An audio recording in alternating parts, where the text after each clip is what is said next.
Base de reparaciones de la Wehrmacht, sector sur. Finales del otoño del año 1943. El aire es denso y pesado, impregnado del olor a gasolina sintética de bajo octanaje, aceite quemado y hojarasca húmeda y podrida. Este no es un campo de batalla. Aquí no hay cráteres de proyectiles ni silbidos de balas. Aquí reina otra muerte, una muerte silenciosa. La muerte de los mecanismos. Ante nosotros se extiende un cementerio de gigantes de acero. Decenas de tanques Tigre y Pantera están alineados en filas perfectas, como en un desfile. Su blindaje está intacto, sus cañones apuntan al cielo gris. Pero están muertos. Es una anomalía, una pesadilla logística que ni los mecánicos del frente ni los ingenieros de Berlín logran explicar. Toda esta armada, capaz de romper cualquier defensa, se ha convertido en cientos de toneladas de chatarra inútil. La cámara se desliza por el barro mezclado con aceite pesado y se detiene en el compartimento del motor abierto de un Tigre. Adentro yace una obra maestra del genio de la ingeniería alemana. Un motor Maybach HL230 de 12 cilindros. 700 caballos de fuerza. La cúspide de la perfección. El cabo primero Schmidt, un mecánico con los codos negros de grasa incrustada, golpea furioso la plancha de blindaje con una llave inglesa. El sonido es sordo y melancólico. No lo entiende. Nadie lo entiende. «La presión del aceite está en cero», grita su compañero, quien intenta sin éxito girar el cigüeñal con una palanca. «Es imposible. Cambiamos los filtros ayer. ¡Ayer, Hans!». «Se atascó», responde Hans con voz ronca, secándose el sudor de la frente y dejando manchas de suciedad en su rostro. El pistón se soldó a la camisa. Nunca había visto algo así. Es como si adentro no hubiera aceite, sino pegamento. Schmidt se inclina hacia el motor. Ilumina la boca de llenado con una linterna. El olor. Un olor acre y dulzón a caramelo quemado, completamente fuera de lugar aquí, entre el diésel y el sudor. Este olor es el único síntoma de una epidemia que está diezmando la maquinaria más rápido que la artillería rusa. La anatomía técnica de la catástrofe se ve así. El ajuste de alta precisión de las piezas de los motores alemanes, sus tolerancias micrométricas, se convirtieron en su vulnerabilidad. El Maybach es un organismo complejo, exige una alimentación y lubricación perfectas. Cualquier cuerpo extraño en el sistema lo convierte en un montón de chatarra. Pero los filtros están limpios, las líneas de combustible son herméticas, externamente no hay rastros de sabotaje. Ningún cable cortado ni arena en el tanque. El motor simplemente muere desde adentro, asfixiándose en sus propios jugos. Un oficial del servicio técnico, un capitán con los ojos rojos por la falta de sueño, camina a lo largo de la fila de vehículos parados. Fuma un cigarrillo tras otro. En sus manos tiene el informe de pérdidas. El 30% del parque ha quedado fuera de servicio en una semana. Causa: fallo del motor de etiología desconocida. «Es un defecto de fábrica», grita perdiendo la voz. «La partida de repuestos del Ruhr. Sabotaje en las fábricas. Enviaré el informe a la Gestapo. Que cuelguen a todos los capataces de turno». Se equivoca. El problema no está en el Ruhr. El problema está aquí, frente a sus narices. Cambio de escena. Un garaje en las afueras de un pueblo ocupado. Aquí no hay vehículos blindados, solo viejos camiones Opel Blitz, requisados para las necesidades de la logística de retaguardia. En un rincón, detrás de un banco de trabajo, está Stepan. Stepan no parece un héroe de propaganda. Tiene cerca de 40 años. Hombros caídos, espalda encorvada por años de trabajo sobre capós. Lleva una chaqueta acolchada grasienta, tan impregnada de los olores del garaje que parece estar hecho de trapos y grasa pesada. Sus manos son una herramienta aparte. Palmas anchas, negrura incrustada en la piel que ningún jabón puede quitar, nudillos magullados. Son las manos de un hombre que siente el metal. Sabe cómo respira el metal, cómo se cansa, cómo muere. Stepan limpia lentamente una válvula de admisión con un trapo. Sus movimientos son económicos y precisos. Su mirada es pesada, dirigida hacia su interior. Escucha cómo al otro lado de la pared, en la calle, ruge una patrulla alemana. Ladridos de pastores alemanes, el crujido de botas sobre la tierra congelada. «¡Oye, mecánico!», La puerta del garaje se abre de una patada. En el umbral hay un suboficial alemán. El aire frío irrumpe en el local con él. ¿Está listo el camión? El teniente primero está esperando. Stepan no se estremece. El pulso le golpea en las sienes, pero por fuera es la humildad personificada. Gira la cabeza lentamente. En sus ojos no hay miedo, solo una sumisión cansada que tanto les gusta ver a los ocupantes. Esa es su máscara, su blindaje. Listo, señor oficial. La voz de Stepan es sorda con carraspera. Soplé el carburador, ajusté el encendido, como un reloj. Más te vale. El alemán escupe en el suelo, cerca de la bota de Stepan. Si se para en el paso de montaña, te fusilo personalmente, sin juicio. El suboficial da media vuelta y se va. La puerta se cierra de golpe. Stepan se queda solo. Mira sus manos. No tiemblan. Sabe que el camión no llegará al paso. Lo sabe con la misma precisión con la que conoce la ley de expansión térmica de los metales. No cortó las mangueras de los frenos, no echó arena. Hizo algo peor. Usó la propia fuerza de ellos en su contra. Ana. El pensamiento sobre ella llega de repente, como una descarga eléctrica. Ella lo espera en casa. Su rostro, demacrado por el hambre, sus ojos, en los que se ha congelado una pregunta muda. Falta mucho todavía. Ella es su ancla. Por ella camina cada día sobre el filo de la navaja. Por ella se ha convertido en una sombra. No puede tomar una ametralladora e irse al bosque.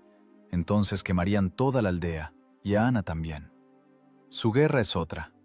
Su frente pasa por aquí, a nivel molecular, dentro de cilindros y pistones. Regresamos a la base de reparaciones. Es de noche. La luz de los reflectores arranca de la oscuridad las siluetas de los tanques. Los mecánicos siguen bregando con el motor muerto del Tigre. Han quitado la culata del bloque de cilindros. «Mira aquí», susurra Hans señalando las válvulas. ¿Ves esta capa? Barniz negro, duro como el vidrio. Schmidt pasa el dedo por la carbonilla. El dedo resbala. «Esto no es carbonilla», dice lentamente, y en su voz se desliza el verdadero horror de un profesional que se enfrenta a lo inexplicable. Es polímero. El combustible se convirtió en plástico justo en los cilindros, a la temperatura de ignición. «Pero la gasolina está limpia. Verificamos el octanaje», objeta Hans. «El octanaje está normal». Schmidt se limpia la mano en el pantalón, tratando de deshacerse de la sensación pegajosa. «Pero la composición... algo cambió la química de la combustión. Buscamos una avería mecánica, pero aquí hay veneno. La sangre de la máquina está envenenada». En esto consiste la esencia de la estrategia de Stepan. La maquinaria de guerra alemana es un depredador perfecto. El Panzer IV, el Tigre, el Pantera, son la cúspide de la evolución para matar. Pero incluso el organismo más perfecto perece por un virus diminuto. Stepan encontró ese virus. No es un ingeniero con diploma de la Universidad de Berlín. Es un autodidacta que reparaba tractores en una granja colectiva. Pero entiende una cosa simple. Cuanto más complejo es el sistema, más vulnerable es. Los alemanes buscan saboteadores con dinamita. Han reforzado la guardia del perímetro. Han puesto ametralladoras en las torres. Revisan los documentos de cualquiera que se acerque a la base a menos de 100 metros. Buscan un enemigo externo. No entienden que el enemigo ya está adentro. Está disuelto en su sangre, en las miles de toneladas de combustible que alimentan a su ejército. Stepan apaga la lámpara de queroseno en el garaje. La oscuridad oculta su rostro. Mañana llegará una nueva columna de camiones cisterna. Mañana tendrá trabajo de nuevo. Y mañana, otro batallón de tanques no saldrá a sus posiciones de combate. La guerra no se gana solo en la primera línea. A veces el resultado de una batalla lo decide un gramo extra de sustancia, añadido en el lugar correcto en el momento correcto. El silencio de la noche es engañoso. En él se escucha no solo el viento, sino también el tic-tac de un mecanismo de relojería invisible. Un mecanismo que puso en marcha un simple mecánico con las manos sucias. El gigante de acero de la Wehrmacht ya está enfermo. El periodo de incubación ha terminado. Comienza la fase de desintegración activa. El bosque temblaba. No era una metáfora, sino una vibración física del suelo. transmitida a través de las suelas de las botas directamente a la columna vertebral. La vibración aumentaba, pasando de un zumbido de baja frecuencia a un rítmico estruendo de metal contra la tierra congelada. La columna avanzaba por el camino de tierra nivelada. 3 camiones de suministros y 2 tanques de escolta, un objetivo típico para una emboscada modelo 42. Pero ahora era finales del 43 y las reglas del juego habían cambiado, aunque el comandante partisano Ignat se negaba a reconocerlo. Ignat yacía detrás del tronco caído de un pino, apretando en sus dedos blanqueados un manojo de granadas. Su plan era simple como un golpe de mazo: volar el vehículo de cabeza, fuego a quemarropa contra la infantería, retirada. Creía en la furia y la sorpresa. Stepan yacía a 10 metros a la derecha. No tenía rifle. Tenía binoculares y un presentimiento frío y nauseabundo de catástrofe. No miraba a los enemigos, evaluaba la maquinaria. El tanque de cabeza, un Panzer IV modificación H, surgió de la niebla matutina. No era simplemente un tractor con cañón, era una fortaleza móvil. En los costados colgaban pantallas adicionales, los Schürzen, planchas de acero de 5 milímetros, diseñadas para la detonación prematura de proyectiles de carga hueca y protección contra balas de rifles antitanque. Stepan lo sabía. El manojo de granadas de Ignat para esta máquina era lo mismo que una piedra lanzada contra una pared. ¡Fuego! El grito de Ignat superó el ruido de los motores. El bosque estalló en destellos. Las botellas con mezcla incendiaria volaron en arco, dejando colas de humo en el aire. Una se rompió contra el blindaje frontal del tanque. El fuego estalló. Lamió la ranura de visión del conductor, pero el sistema de refrigeración del motor rugía, aspirando aire, y el tanque ni siquiera redujo la velocidad. 30 toneladas de acero aleado, impulsadas por la inercia y 300 caballos de fuerza, no pueden detenerse con sustos. Ignat lanzó el manojo. Golpe. Un estruendo metálico y sordo. Explosión. Stepan se pegó al musgo, contando los latidos de su corazón. Cuando el humo se disipó, vio algo terrible. El tanque no ardía. La explosión solo había arrancado el faldón lateral y doblado el guardabarros. La oruga, un conjunto de eslabones fundidos de acero al manganeso, seguía girando, mordiendo el suelo. La torreta del tanque comenzó a girar, despacio, con el sonido espeluznante y aullante del accionamiento eléctrico. El cañón de 75 milímetros buscaba la posición de Ignat, como un dedo señalando a la víctima. La ametralladora coaxial al cañón habló. No era un chasquido desordenado, sino el trabajo de una máquina de coser perforando el espacio con plomo. Cadencia de tiro: 1200 disparos por minuto. El árbol tras el cual se escondía el comandante se convirtió en astillas en segundos. ¡Retirada!, gritó alguien a la izquierda, pero no había a dónde retirarse. El segundo tanque, el de cierre, giró sobre su eje bloqueando el camino forestal. Fue una masacre. Los tanques no disparaban con los cañones, ahorraban proyectiles, simplemente aplastaban. Stepan vio como Ignat, aturdido, con la cara bañada en sangre, intentaba levantarse. Levantó la pistola. Un disparo. Otro más. Las balas sacaban chispas azules del blindaje cementado y rebotaban hacia el cielo.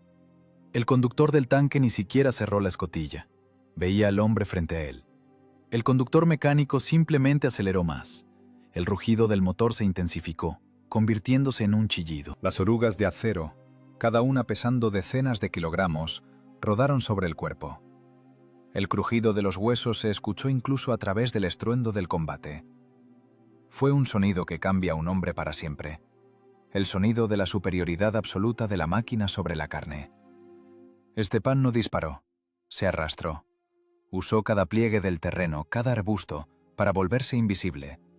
Su cerebro trabajaba en modo de registrador de emergencia, fijando los errores. Error 1. Subestimación del blindaje. Error 2. Ataque frontal a un enemigo técnicamente superior. Error 3. Intento de destruir un mecanismo sin conocer su anatomía. Salieron a través del pantano. De 12 hombres, regresaron 4. Atardecer del mismo día. Un refugio subterráneo en un paraje remoto. El aire está viciado, huele a vendas sucias, tabaco barato y miedo. La lámpara de queroseno humea, proyectando sombras largas y danzantes sobre las paredes de troncos. Los sobrevivientes están sentados en silencio. Un muchacho joven, llamado Alexei, llora en un rincón. Tiembla. Vio lo que le pasó a Ignat. El mayor de los que quedan, un exminero llamado Kuzmich, limpia el cerrojo de una carabina capturada. Sus movimientos son bruscos, nerviosos. En ellos se lee una furia impotente. «Debimos llevar minas», gruñe Kuzmich, empujando con fuerza el resorte a su lugar. «Llevamos poco explosivo. Debimos ponerlo bajo la oruga, bajo la oruga». No ayudaría. La voz de Stepan suena baja, pero en el estrecho refugio cubre todos los sonidos. Stepan está sentado junto a la estufa, calentándose las manos. En su rostro no hay emociones, solo una máscara congelada de cansancio. Mira el fuego. ¿Qué dijiste? Kuzmich se vuelve hacia él, con los ojos inyectados en sangre. Tú estabas ahí tirado mirando, ni siquiera disparaste. Estaba mirando cómo trabaja la suspensión. Responde Stepan con calma. No se justifica, constata un hecho. ¿Viste el grosor del blindaje? 80 milímetros en el frente. Los costados, 30 más las pantallas. Tu explosivo romperá la oruga. La cambiarán en 1 hora. Tienen un batallón de reparaciones a 20 kilómetros. Tienen grúas, soldadura, repuestos. Estamos luchando contra una fábrica, Kuzmich, y tú te lanzas contra la fábrica con un garrote. ¿Y qué propones? Kuzmich se levanta de un salto. La carabina golpea contra la mesa. ¿Rendirnos? ¿Sentarnos a esperar a que nos aplasten a todos como a chinches? Stepan dirige lentamente la mirada hacia Kuzmich. En esa mirada no hay desafío, pero el minero se calla. Es la mirada de un cirujano que observa a un paciente inoperable. El tanque no es una bestia, dice Stepan, marcando cada palabra.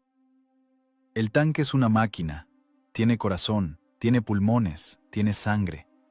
Por fuera está vestido de acero.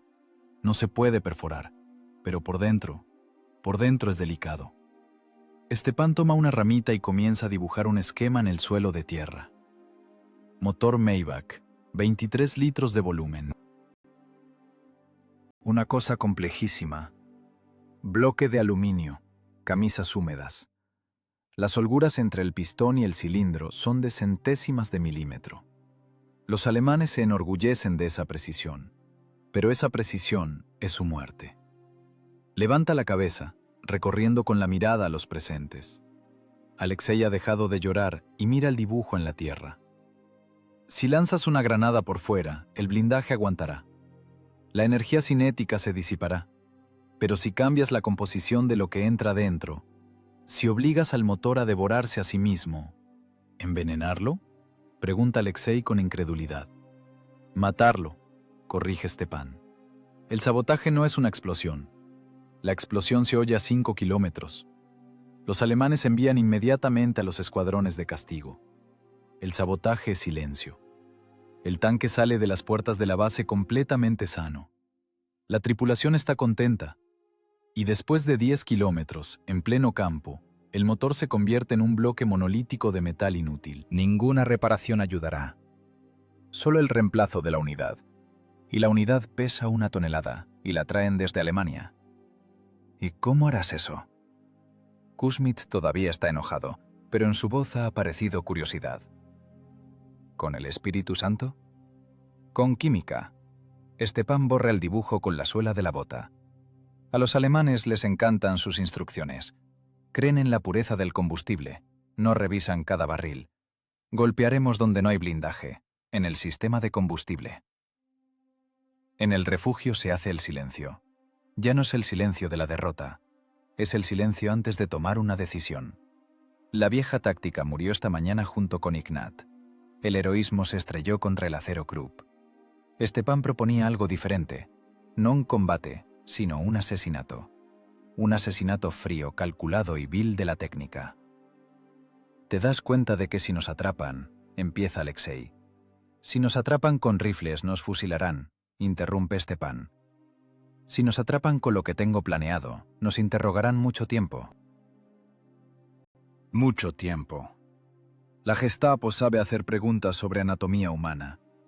Stepan se levanta. Se acerca a la mochila del difunto Ignat.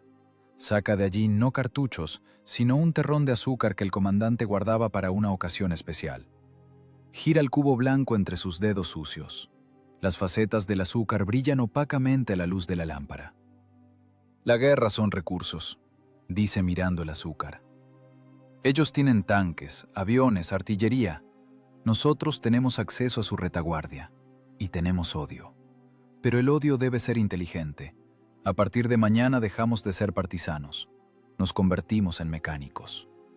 Aprieta el puño y el azúcar se desmorona en polvo blanco. No perforaremos el blindaje. Repite sus palabras, que se han convertido en una sentencia. Hay que golpear desde adentro. Stepan se recuesta en el camastro, volviéndose de cara a la pared. Cierra los ojos, pero el sueño no llega. Ante su mirada interior está la imagen.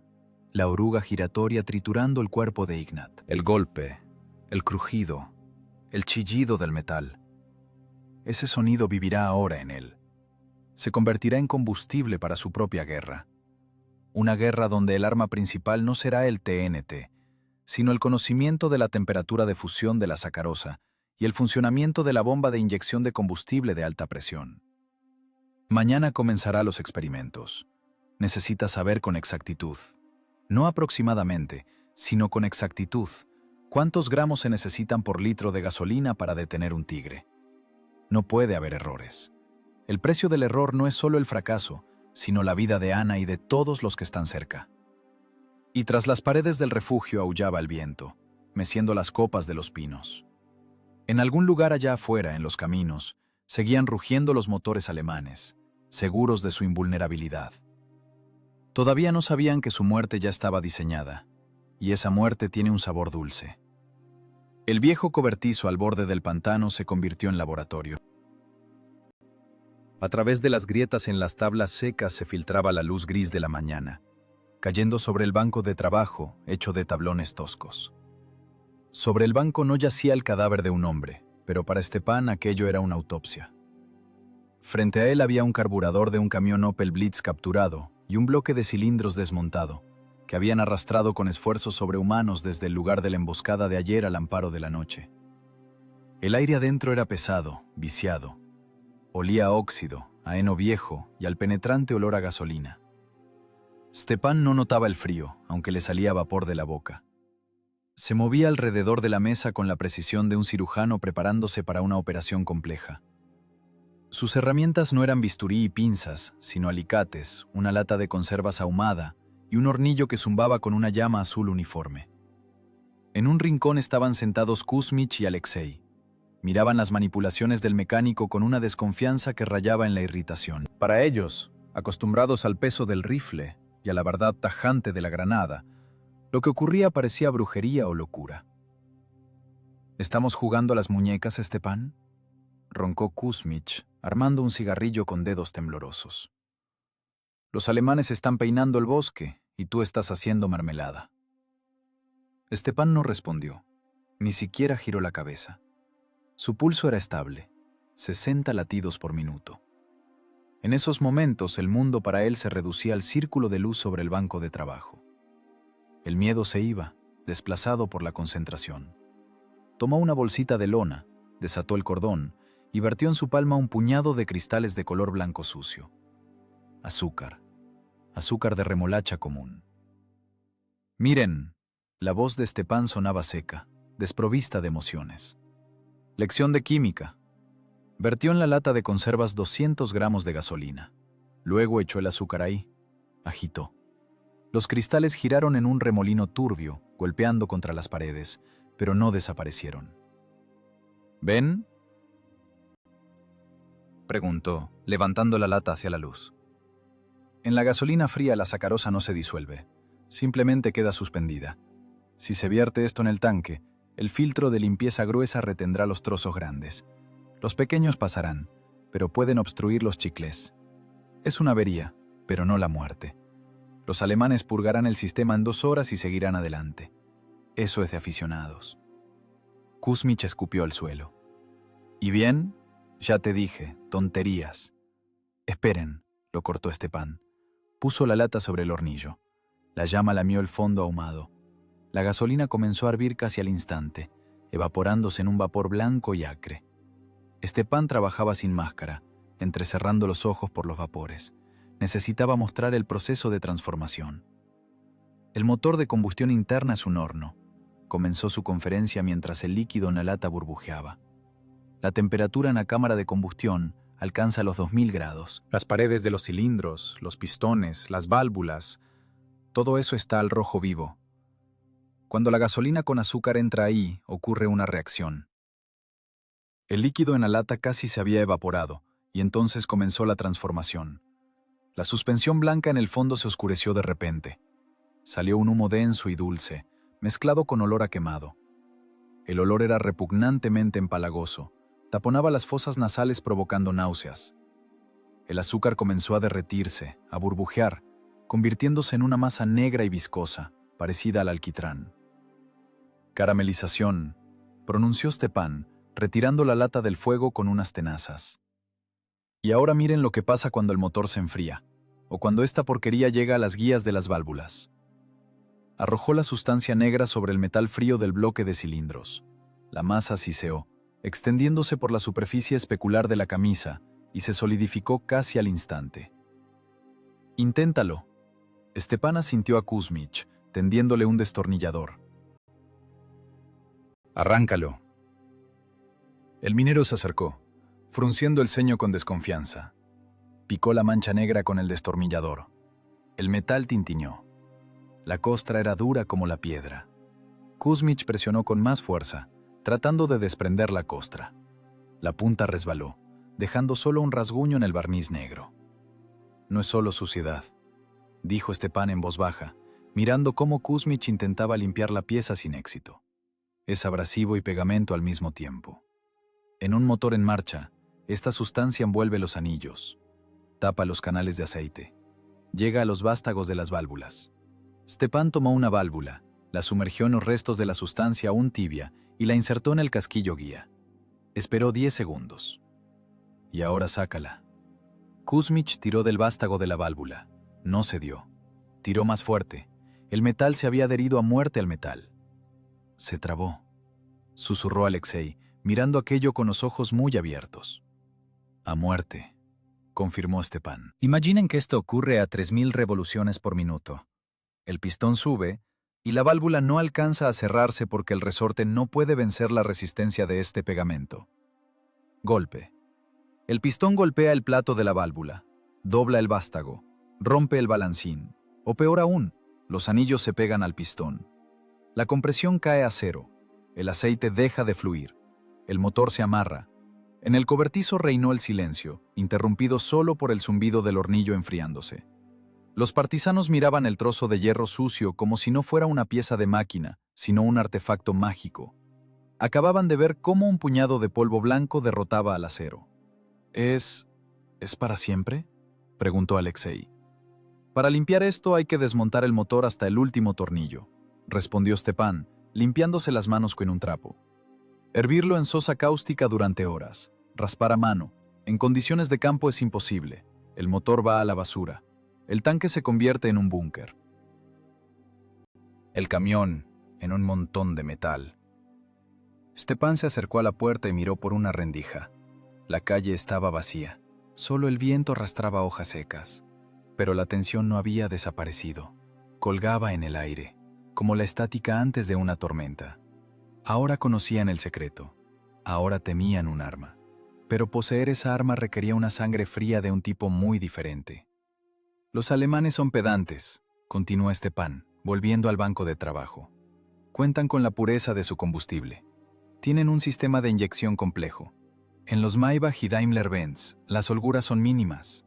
Un camión ruso toserá y seguirá, pero la máquina alemana morirá. Su superioridad tecnológica es su punto débil. Hackearemos su sistema a través del estómago». «¿Cuánto se necesita?», preguntó Kuzmich. En su voz había desaparecido la burla. Ahora era el tono de negocios de un hombre planificando una operación. «Depende del volumen del tanque». Stepan comenzó a recoger las herramientas. Cada movimiento estaba calculado. Ya estaba calculando la logística en su cabeza. «Para el tanque de una moto bastan 200 gramos. Para un camión, medio kilo. Para un tanque se necesitan 1,5 kilos o 2, para matar garantizadamente los 12 cilindros. Lo principal es que el azúcar entre en el sistema cuando el motor esté caliente, o que se mezcle con el movimiento. ¿Dónde conseguiremos tanto azúcar?, observó razonablemente Alexei. En las aldeas hay hambre. Stepan lo miró con una mirada pesada. De los alemanes, respondió. Lo traen en vagones para sus oficiales y para el café sucedáneo. Los almacenes de intendencia están llenos. Tomaremos su azúcar y se lo daremos de comer a sus propios tanques. Es justo. Tomó la válvula fría, que no habían logrado sacar del casquillo, y la lanzó sobre su palma.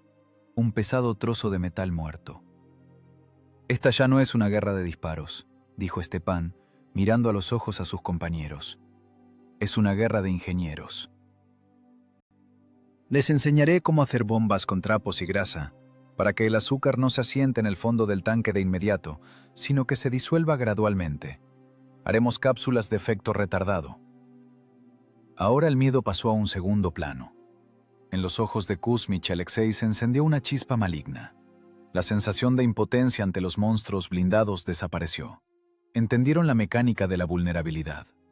Resulta que un tigre se puede matar no solo con un proyectil perforante, que no tienen, sino con un paquete de azúcar refinada, que se puede robar.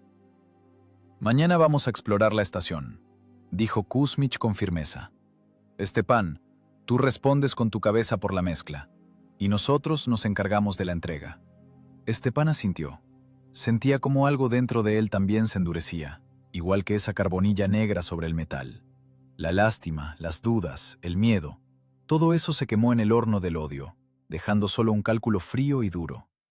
Ya no era simplemente un mecánico rural. Se había convertido en un virus en la vena de acero de la Wehrmacht, y estaba listo para comenzar la infección. El viento afuera se intensificó, golpeando las paredes del cobertizo. Parecía que la propia naturaleza intentaba advertirles del peligro. Pero la decisión estaba tomada. Sobre la mesa, entre herramientas sucias, brillaban los cristales de azúcar esparcidos, municiones de una nueva guerra silenciosa. Una guerra en la que no gana el que tiene el blindaje más grueso, sino el que conoce la temperatura de fusión de la esperanza del enemigo. Disfrazarse con piel ajena es más aterrador que entrar en una casa en llamas. En una casa en llamas conoces al enemigo, es el fuego. Aquí el enemigo es cada pliegue de tu ropa, cada mirada, cada respiración. Stepan se abrochó el último botón de la chaqueta de paño gris. No era un uniforme de la Wehrmacht, sino ropa de trabajo de la organización Todt, una estructura de construcción militarizada. En la manga, un brazalete amarillo con letras negras, Deutsche Wehrmacht. Pantalones toscos, de trabajo, metidos en las botas. En el bolsillo no hay una granada, sino una llave inglesa y un pie de rey. Ahora no es un partisano, es un hiwi, un auxiliar voluntario, mecánico mayor de una brigada de reparación. A su lado, Alexei se ponía una chaqueta igual. Sus manos temblaban. El temblor era fino, traicionero, venía del plexo solar. «No te encorves», lanzó Stepan bruscamente, arreglándole el cuello. «Eres un obrero alemán, aquí eres el dueño de la maquinaria. Los alemanes no caminan como perros apaleados, caminan como si hubieran comprado esta tierra». «No sé alemán, Stepan, solo Gen de Hoch», susurró Alexei, mirándose en un trozo de espejo turbio. Su rostro estaba pálido, casi gris a la luz de la luna. «No te hace falta, cállate, asiente. Si preguntan eres un aprendiz, mudo por contusión. Yo hablaré». Stepan tomó los documentos de la mesa. 2 pases. El papel era amarillento, grueso, con marcas de agua. Las fotos pegadas un poco torcidas, pero el sello, un águila violeta con la esvástica, se veía impecable. Era obra de un viejo grabador judío del gueto, a quien los de la Resistencia habían sacado una semana atrás. El grabador conocía la química de las tintas mejor que un rabino la Torá. Pero ni siquiera una falsificación perfecta te salva si te tiembla la voz. Salieron a la noche. Un Opel Blitz capturado con insignias tácticas del servicio de retaguardia estaba detrás del cobertizo. El motor arrancó a la primera. Stepan lo había ajustado personalmente. El motor trabajaba parejo, sin fallos, pero para Stepan ese sonido era como el golpe de un martillo en la tapa de un ataúd. En la caja, bajo la lona, había cajas de herramientas, y debajo de las herramientas, en un doble fondo, sacos. 50 kilogramos de azúcar, 50 kilogramos de muerte blanca para los motores. El camino hacia el almacén de combustibles y lubricantes era recto como una flecha. A los lados pasaban las siluetas negras de los árboles. La luna se escondía tras las nubes o bañaba el camino con una luz mortecina. Cuanto más se acercaban al objetivo, más se comprimía el espacio. Adelante apareció un resplandor, reflectores.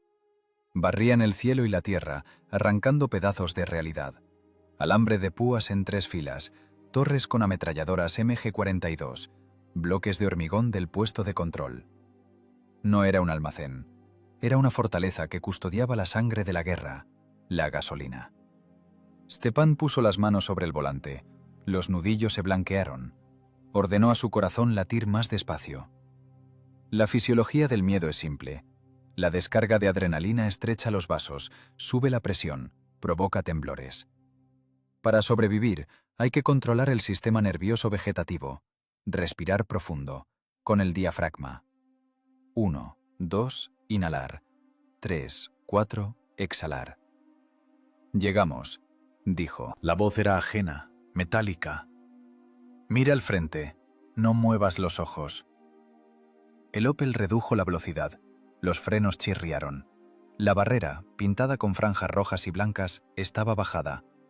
Junto a la caseta había 2 hombres, uno con un abrigo largo de goma, con la gola de la policía militar en el pecho. En el cuello, una cadena de acero. En las manos, una linterna y una subametralladora. El otro, un soldado de guardia con carabina. Stepan bajó el vidrio lateral. El aire frío le golpeó la cara. Olía a ozono de los potentes reflectores y a humedad. El gendarme se acercó mucho. El haz de la linterna le golpeó en los ojos, cegándolo. Stepan no cerró los ojos, solo los entrecerró ligeramente, fingiendo el descontento de un hombre cansado al que molestan por tonterías. «Halt, documentos». El ladrido del habla alemana, brusco, autoritario. Stepan sacó lentamente el pase y la hoja de ruta. Despacio. Cualquier movimiento brusco y recibiría una ráfaga a quemarropa. Tendió los papeles hacia el círculo de luz. El gendarme tomó los documentos. No los miró de inmediato. Iluminó con la linterna la cara de Stepan, estudiando las pupilas, el sudor en la frente, los pliegues de la boca. Era un duelo de nervios. Stepan miraba un poco por encima de los ojos del alemán, a la visera de su casco, una mirada a través. «¿A dónde se dirigen? Es de noche». El alemán hablaba con acento bávaro, alargando las vocales. «Almacén de combustibles, sector 4, estación de bombeo», respondió Stepan en un buen alemán técnico. Había aprendido el idioma antes de la guerra, con manuales de máquinas, y practicó durante la ocupación. «Orden del ingeniero jefe Krause, caída de presión en la línea principal. Si no lo arreglamos antes de la mañana, la columna de tanques se quedará seca». El gendarme soltó una risita. Desvió el haz hacia Alexei. Este estaba sentado aferrado a la manija de la puerta, mirando a un punto fijo. «¿Y este por qué tiembla?»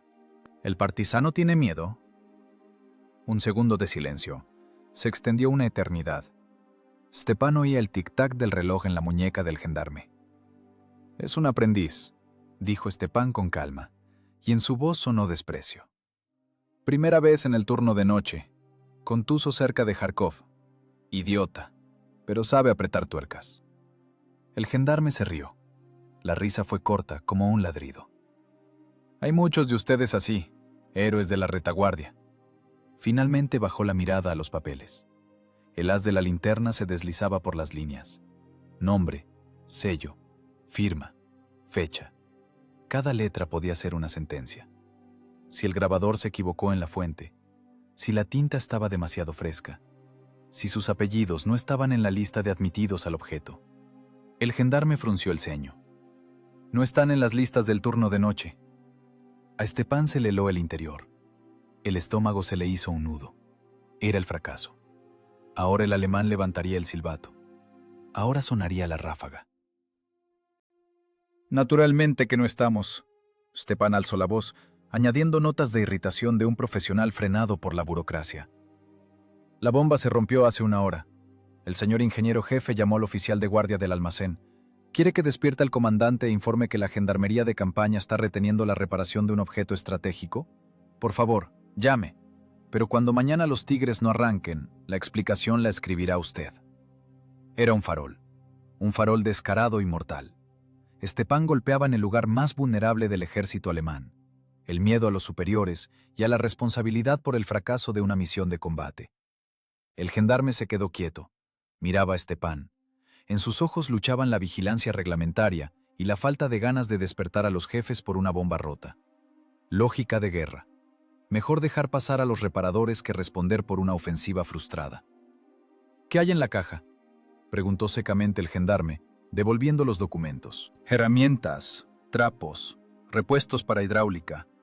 Puede revisar, pero entonces seguro tardaremos hasta el amanecer. El alemán se quedó un segundo más, sopesando los riesgos. Luego hizo una señal con la mano al soldado de la barrera. Pasa, y dile a Krause que tramite los pases con antelación. La próxima vez disparo. Se lo transmitiré, asintió Stepan. La barrera subió. El palo a rayas blancas y negras abría el camino al infierno. Stepan soltó suavemente el embrague. El vehículo se movió. No aceleró de golpe, no salió disparado. Despacio, con seguridad, como si condujera por aquí todos los días. Cuando se alejaron 50 metros del puesto de control y se ocultaron tras las pilas de barriles, Alexei exhaló ruidosamente. El aire salió de él con un silbido, como de una rueda pinchada. Pensé, se acabó, susurró. Se me durmieron las piernas. Es pronto, lo cortó Stepan. Se secó la frente con la manga. La manga se mojó. No hemos salido, hemos entrado. Estamos dentro de la ratonera, Lesha. Ahora no hay vuelta atrás. A su alrededor se alzaban montañas de metal, cisternas, enormes depósitos de acero de 60 toneladas pintados de camuflaje, barriles apilados en filas infinitas. El olor a gasolina aquí era tan denso que parecía que bastaba una chispa para evaporar este sector del mapa. Conducían por un laberinto de muerte. La luz de los faros iluminaba letreros. Prohibido fumar. Inflamable. Alto. Se dispara sin advertencia. Era un territorio de orden absoluto, logística perfecta, el Ordnung alemán.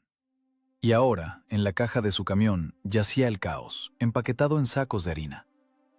Apaga el motor, ordenó Stepan cuando entraron en la sombra del enorme depósito número 8. Seguimos a pie, en silencio, como sombras. Stepan apagó el motor. El silencio cayó al instante, pesado, resonante. Solo el zumbido de un transformador a lo lejos y el crujido de la grava bajo las botas de una patrulla en algún lugar del callejón vecino. Tomó la palanca. El mango le enfriaba la palma. Los dedos ya no temblaban. El miedo se quedó allá, tras la barrera. Aquí había trabajo. Un trabajo pesado, sucio y de alta precisión de saboteador. Stepan miró el manómetro en la tubería del depósito.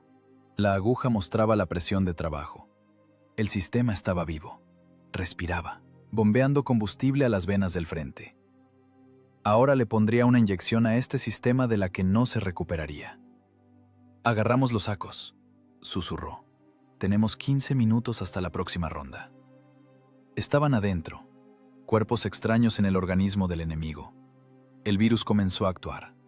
La sombra del enorme depósito número 8 los cubre por completo. Aquí abajo, junto a la base de hormigón, la oscuridad es densa, casi tangible. Huele a petróleo crudo y metal frío. El viento silba en el entrelazado de tuberías, creando un fondo de ruido ideal. Este zumbido es su aliado. Oculta la respiración, oculta el crujido de las suelas, oculta el sonido con el que el saco de azúcar toca el suelo. Lesha, ponte en la esquina. El susurro de Stepan apenas se oye, se ahoga en el ruido del viento. Vigila la torre. Si el haz del reflector viene hacia acá, golpea la tubería con la llave. Una vez. Alexei asiente. Su cara se ve blanca en la oscuridad. Aprieta la palanca con tal fuerza que los nudillos parecen transparentes. Stepan se echa el saco al hombro. 30 kilogramos. En la vida normal es el peso de un saco de papas. Aquí, en la retaguardia enemiga, es el peso de una bomba de aviación. Cada paso cuesta trabajo. La gravedad parece amplificada. Se acerca la escalera vertical que lleva al techo del depósito. Los peldaños son estrechos, cubiertos de una fina película de condensación y polvo de aceite, resbaladizos. Un movimiento en falso y caerá desde una altura de 15 metros. El sonido del cuerpo cayendo sobre el hormigón despertará a toda la guardia. Stepan comienza a subir. Mano derecha, pierna izquierda. Impulsarse. El saco tira hacia atrás, se clava en el cuello, altera el equilibrio. Pulso 140. La respiración se corta, pero se obliga a respirar por la nariz. La boca cerrada. Los pulmones arden. Es la fisiología de la tensión límite. Los músculos trabajan al límite, quemando oxígeno más rápido de lo que la sangre logra entregarlo. Mitad del camino. El viento aquí es más fuerte. Desgarra la chaqueta, tratando de tirar al hombre del metal. Stepan se pega a la pared fría de la cisterna. Siente la vibración adentro. Ahí, tras la plancha de acero de 10 milímetros de espesor, se agitan 100 toneladas de gasolina, la reserva estratégica de la división de tanques de las SS Totenkopf. Cima. La plataforma arriba es plana, cercada por una barandilla endeble. Stepan baja el saco con cuidado. El sonido es sordo, suave. Se tumba boca abajo y se arrastra hacia la boca de llenado. No puede levantarse. Contra el cielo, su silueta sería visible para el observador de la torre incluso sin binoculares. Aquí está, la escotilla. Un anillo de hierro fundido masivo con cierre de tornillo. Stepan saca del bolsillo un trozo de trapo aceitado. Envuelve la válvula para que el metal no tintinee. Se apoya con todo su peso. El óxido se resiste. Necesita palanca. Apoya los pies en el suelo de rejilla. Las venas de las sienes se hinchan. Si la rosca está atascada, la operación ha fallado. No puede golpear, no puede calentar. La válvula cede con un chirrido repugnante y grave. Stepan se queda inmóvil, espera el disparo. 1 segundo. 2. Silencio. El viento ahogó el chirrido. Gira más rápido. La tapa se abre. De la boca negra brota una ola asfixiante de vapores de gasolina. La concentración es tal que los ojos empiezan a lagrimear al instante.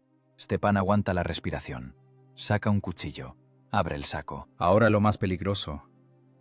El sonido de la sustancia granulada. Inclina el saco. El azúcar es blanco, refinado, de primera calidad. Cae en el abismo negro. Shhh. Para Stepan este sonido es como el estruendo de un derrumbe en las montañas. Le parece que este susurro se oye en Berlín. Los cristales golpean la superficie del combustible, se hunden, comienzan su lento camino hacia el fondo. La física del proceso es irreversible. El azúcar es más pesado que la gasolina. Se asentará en el fondo del depósito. Allí abajo no se disolverá de inmediato. Yacerá como una duna blanca hasta que llegue el momento del repostaje. Las bombas tomarán la capa inferior. La suspensión de azúcar entrará en los camiones cisterna. En los camiones cisterna, por la sacudida y el calentamiento al sol, comenzará la disolución parcial. Pero el golpe principal se dará en las cámaras de combustión, medio saco. ¡Atención! Un grito seco desde abajo, alemán. Stepan cae de cara sobre el metal frío de la rejilla. Deja de verter. El corazón se salta un latido. Gira la cabeza, presionando la mejilla contra una mancha de aceite. Abajo, por el callejón entre las cisternas, caminan dos. El haz de la linterna baila por el hormigón, por las tuberías, por la escalera en la que él estaba colgado hace un momento. «Oí un chirrido», dice una voz, joven, sonora. «Es el viento, Gunther», responde la segunda, ronca, cansada. «Aquí todo chirría. Este hierro es viejo, de tiempos soviéticos. Vamos, necesito fumar». «No, revisemos la escalera». El haz de la linterna sube. Stepan se pega a la rejilla.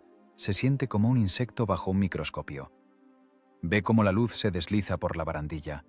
2 metros más arriba, y el haz le dará en la cara. No reza. Cuenta los segundos. Prepara el cuchillo. Si el alemán sube, él saltará. Un golpe en la garganta. Luego un salto hacia abajo. Probabilidad de sobrevivir, 0,1. Pero no puede rendirse. El haz se detiene a mitad de la escalera. «Limpio», dice el ronco. «Vamos, te digo. Se me quedó el encendedor en la caseta». La luz se va. Los pasos se alejan. El golpe de las botas claveteadas se apaga. Stepan exhala. El aire sale de los pulmones con un ronquido. Está todo mojado. El sudor corre por su espalda como un arroyo helado. Es la reacción de termorregulación al estrés. El organismo se preparaba para luchar o huir, y ahora que el peligro pasó, llega el bajón. Debilidad en las rodillas, temblor en los dedos. Hay que terminar. Vierte el resto del azúcar. Enrolla el saco vacío en una bola apretada y lo esconde en el pecho. No puede dejar pruebas. Cierra la escotilla, aprieta la válvula. Ahora en este depósito no hay solo combustible. Ahora hay un arma química de efecto retardado. 30 kilogramos de sacarosa en 60 toneladas de gasolina. La concentración es baja, pero suficiente. No matará al motor al instante. Lo dejará inválido. La carbonilla en las válvulas crecerá capa tras capa, día tras día. Los tanques perderán potencia, se calentarán, se pararán, y nadie entenderá por qué. Stepan baja, rápido. Desliza las manos por la barandilla quemándose la piel. Abajo lo espera Alexei. «Tardaste mucho», susurra Alexei. Sus ojos son enormes. «Pasaron a 1 metro de mí. Pensé que me saldrían canas». «Vámonos», lanza Stepan. «Al vehículo, rápido». Vuelven al camión. Las piernas como algodón, pero el paso debe ser firme, no correr. Un hombre corriendo levanta sospechas. Un hombre caminando es simplemente un trabajador. Se suben a la cabina del Opel.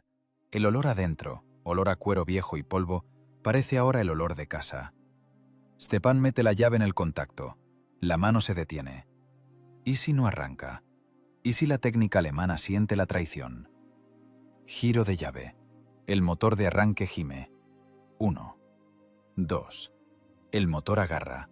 Un ronroneo parejo. Van hacia el puesto de control. Ahora lo más difícil es salir. La salida siempre es más peligrosa que la entrada. Psicología del criminal. Después de cometer el acto se quiere huir. La mirada se vuelve huidiza, el comportamiento nervioso. Stepan saca un cigarrillo. Lo enciende. El humo llena la cabina. Es camuflaje. El humo ocultará el temblor de los labios, ocultará el olor a miedo. «¡Abre!», le grita al centinela, sin llegar a 5 metros de la barrera. «Arreglamos la bomba. Presión normal». El centinela, el mismo de la entrada, agita la mano perezosamente. Quiere dormir. Le da igual. Levanta la barrera. El camión sale del perímetro. La oscuridad del bosque los abraza. Solo al alejarse 3 kilómetros, cuando las luces de la base desaparecieron tras una curva, Stepan se permitió detenerse. Apagó el motor. En el silencio de la cabina se oía cómo a Alexei le castañeteaban los dientes. No era por frío. ¿Lo hicimos?, preguntó Alexei. Stepan se miró las manos. Estaban negras de aceite y dulces de azúcar en polvo. Una mezcla pegajosa y mortal. «Pusimos una bomba, Lesha», dijo mirando a la oscuridad. «Solo que no tiene temporizador. Explotará cuando menos lo esperen». Stepan se limpió las manos en el pantalón. El sabotaje no es una explosión fuerte. El sabotaje es cuando el enemigo piensa que está a salvo y su maquinaria ya está muerta. Hoy no mataron un tanque. Hoy envenenaron la propia confianza del ejército alemán en su poderío. Volvió a arrancar el motor. Por delante había una larga noche. Tenían que volver, quemar la ropa, esconder el vehículo y esperar. Esperar a que el azúcar comenzara su trabajo. Esperar a que las bestias de acero comenzaran a toser y morir. «Vámonos», dijo Stepan. «Mañana habrá mucho trabajo. Los alemanes comenzarán la ofensiva y nosotros miraremos cómo se detienen». El amanecer sobre la línea del frente es gris, como el abrigo de un soldado de infantería. Esta mañana el silencio parece antinatural, tenso hasta zumbar en los oídos. Es la calma antes de la tormenta. El mando alemán fijó el inicio de la operación Ciudadela II a las 6:00. Objetivo: romper la defensa en un sector estrecho de 4 kilómetros de ancho, rodear a la agrupación soviética y salir a los cruces estratégicamente importantes. En los mapas del Estado Mayor del Ejército todo se ve perfecto. Flechas azules atraviesan líneas rojas de defensa como un cuchillo en la mantequilla. Pero los mapas del Estado Mayor no tienen en cuenta la composición química del combustible en los tanques de la 6ª División Panzer. A las 5:30 de la mañana comienza el repostaje. Los camiones cisterna, esos mismos que salieron anoche del almacén envenenado, se mueven afanosamente entre los cuerpos de acero de los tanques. Las mangueras se desenrollan como boas negras. Las bombas zumban, trasvasando cientos de litros de gasolina a las insaciables entrañas de los tigres y panteras. Los conductores y mecánicos están tranquilos. Revisan los niveles de aceite, limpian las ópticas. Nadie prueba el combustible. Nadie sabe que junto con la gasolina, a los tanques entra la muerte de sus máquinas. El azúcar, disuelto por la sacudida en los caminos rotos, pasó a través de los filtros de limpieza gruesa. Se convirtió en un agente invisible del caos. 600. Una bengala sube al cielo. Destello verde. ¡Panzers, adelante! Suenan los auriculares de los cascos. Cientos de motores rugieron simultáneamente. La tierra tiembla. Los gases de escape se elevan en nubes azuladas sobre el bosque. La armada se pone en marcha. Las orugas desgarran el césped congelado. Parece que nada en el mundo puede detener esta avalancha de fuego y acero. Los primeros 15 minutos, vuelo normal. Los motores trabajan en régimen nominal, calentándose hasta temperaturas de trabajo. Pero precisamente la temperatura se convierte en el catalizador de la catástrofe. En las cámaras de combustión, donde ruge una llama a una temperatura de 2000 grados, ocurre una metamorfosis química irreversible. Las partículas microscópicas de azúcar se derriten, convirtiéndose en caramelo y luego en una costra de carbón dura. El tigre de cabeza del capitán Müller va en la punta de la cuña. La máquina ruge, superando una subida.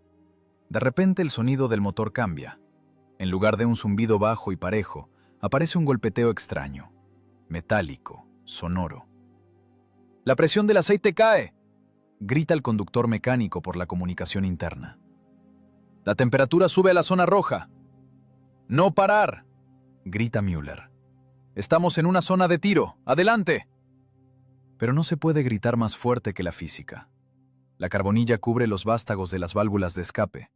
Las holguras desaparecen. La válvula se queda colgada en posición abierta. El pistón, que va hacia arriba, golpea con fuerza monstruosa el plato de la válvula. Golpe, crujido. El vástago se dobla. El balancín se rompe. Un cilindro sale del juego. Luego el segundo. El motor empieza a fallar, tiembla con fiebre. La potencia cae catastróficamente. 700 caballos de fuerza se convierten en jamelgos tirando de una carreta. La mole de varias toneladas da tirones y se queda quieta en medio del campo. Las orugas se paran. El tigre se convierte en un blanco inmóvil. ¿Qué pasa? ¿Por qué pararon? El éter estalla con preguntas de pánico. No es un caso aislado, es una epidemia. A la izquierda se para un Pantera, a la derecha un cañón autopropulsado Ferdinand. La imagen es surrealista. Los tanques no arden, no han explotado, simplemente se detienen como si se les hubiera acabado la cuerda. Pero el verdadero infierno comienza en la retaguardia de la agrupación ofensiva. En un estrecho puente de madera sobre un riachuelo, la única arteria de suministro, se para un camión pesado con municiones. Su motor se trabó a muerte. Los anillos del pistón se soldaron a las paredes de los cilindros con pegamento dulce. El conductor gira el motor de arranque, agotando la batería, pero el cigüeñal no gira ni con palanca. Detrás del camión se para toda la columna. Camiones cisterna, vehículos con infantería, tractores con obuses. El atasco se extiende por kilómetros. Nadie puede rodear. Alrededor hay pantanos y campos minados. La logística de la Wehrmacht, calculada por minutos, se derrumba como un castillo de naipes. «¡Quiten el vehículo del puente!», chilla por la radio el coronel, observando el colapso con binoculares. «¡Empújenlo al río!». Los soldados intentan empujar el Opel cargado de proyectiles a mano. No se mueve. Acercan otro tractor, pero este también, tras trabajar 10 minutos bajo carga, empieza a toser y se para. El azúcar llegó también a su sistema de inyección. Efecto dominó en acción. Los tanques en primera línea, los que aún se mueven, gastan la munición y exigen suministros. pero los proyectiles están parados en el puente, en un atasco muerto. La artillería de apoyo calla. Los tractores no pueden sacar los cañones a posición. La infantería, privada del apoyo blindado, se tira al suelo bajo el fuego de ametralladoras. En el éter de radio reina la histeria. Los indicativos estrictos se cambian por maldiciones selectas. Águila llamando a Berkut. Se me pararon 3 máquinas. Motores muertos. Envíen ayuda técnica. Berkut no puede enviar ayuda. Las grúas también se pararon. Todo está parado. Es una locura. Los oficiales de las SS corren entre los tanques parados con pistolas en las manos. Buscan culpables. Ven sabotaje, pero no entienden su naturaleza. Sacan a los mecánicos de las escotillas, los ponen de rodillas en el barro. ¡Traidores! ¡Sacaron el combustible! ¡No cambiaron el aceite!, grita un Sturmbannführer, poniendo la Walter en la sien de un cabo pálido. «Lo juro», llora el mecánico. «Todo fue según las instrucciones. Es defecto de fábrica. El metal se volvió blando». Disparo. El cuerpo cae en la rodera. Pero esto no arranca los motores. La ejecución no cambia la composición química de la carbonilla en los pistones. La paranoia inunda al mando. Les parece que el enemigo está en todas partes, que cada mecánico es un agente de Moscú, que cada litro de gasolina está envenenado. Y tienen razón. Hacia el mediodía, la ofensiva se ahoga definitivamente, no por un contraataque de las tropas soviéticas, sino por parálisis interna. La temible división de tanques se convirtió en un museo de figuras estáticas al aire libre. En el Estado Mayor de la división, el general se arranca la cruz de caballero y la arroja sobre el mapa. Entiende que es el fin de su carrera, y posiblemente de su vida. Informa al cuartel general del ejército. Ofensiva detenida por razones técnicas. Fallo masivo de las plantas motrices. Sospecho uso por el enemigo de nuevo tipo de arma química que afecta aleaciones del motor. Ni siquiera sospecha lo cerca y lejos que está de la verdad. El arma química son solo carbohidratos, comprados por los intendentes de su propio ejército para el café de la mañana. En el horizonte se levanta humo. Es la artillería soviética comenzando a ajustar el tiro sobre los blancos inmóviles. Los tanquistas alemanes, encerrados en sus cajas de hierro con motores muertos, miran al cielo con horror. Ya no son depredadores, son presas en una trampa. Las torretas aún pueden girar, los cañones aún pueden disparar, pero un tanque sin movimiento es un ataúd. Stepan no ve todo esto. Está a 20 kilómetros de la línea del frente, en su garaje, pero escucha. Escucha el retumbar lejano de la cañonada, que no se desplaza hacia el este como debería ser en una ruptura alemana. El retumbar está en su lugar, y luego comienza a retroceder hacia el oeste. Está sentado en un taburete, con las piernas estiradas. Las manos, lavadas con arena y jabón de lavar, descansan sobre las rodillas. Escucha ese sonido como música. Una sinfonía de árboles de levas rotos y bielas reventadas. La inteligencia informa que el camino al cruce está atascado de maquinaria. Los alemanes vuelan sus propios vehículos para que no caigan en manos del ejército rojo. Los camiones arden. Las tripulaciones vuelan los tanques. Columnas de humo negro y grasiento sostienen el cielo bajo. Arde esa misma gasolina que Stepan condimentó anoche. Ahora arde por fuera y no por dentro. La magnitud de la destrucción causada por 50 kilogramos de azúcar supera el efecto de un ataque de un escuadrón de bombarderos. Las bombas pueden fallar. El azúcar no falla. Golpea en el corazón de la máquina con la inevitabilidad de la ley de la termodinámica. Ese día la Wehrmacht perdió no solo 100 tanques, perdió el ritmo, perdió tiempo. Y en la guerra el tiempo es el único recurso que no se puede reponer. La cadena logística está rota, la confianza en la técnica destruida. El miedo a una avería invisible se instaló en la cabeza de cada conductor. Cada vez que giren la llave de encendido, ahora esperarán ese traicionero golpeteo. Y este miedo paraliza al ejército más fuerte que la helada. La reacción en cadena del caos, iniciada por una mano, completó su ciclo. El hierro perdió contra la química. La reacción de la contrainteligencia alemana fue instantánea y dura, como un latigazo. La anomalía del azúcar no pasó desapercibida. La Gestapo y la Gendarmería de campaña sacudieron toda la retaguardia. Los almacenes de combustible se convirtieron en zonas aisladas de régimen estricto. Ahora no solo revisaban documentos, pasaban rayos X, registraban hasta la ropa interior, y el perímetro era patrullado por guías con Dobermans. Acercarse a los depósitos estacionarios se convirtió en un suicidio. La probabilidad de éxito cayó a un error estadístico. Stepan lo entendió cuando vio a los ahorcados en los postes a lo largo del camino a la base petrolera.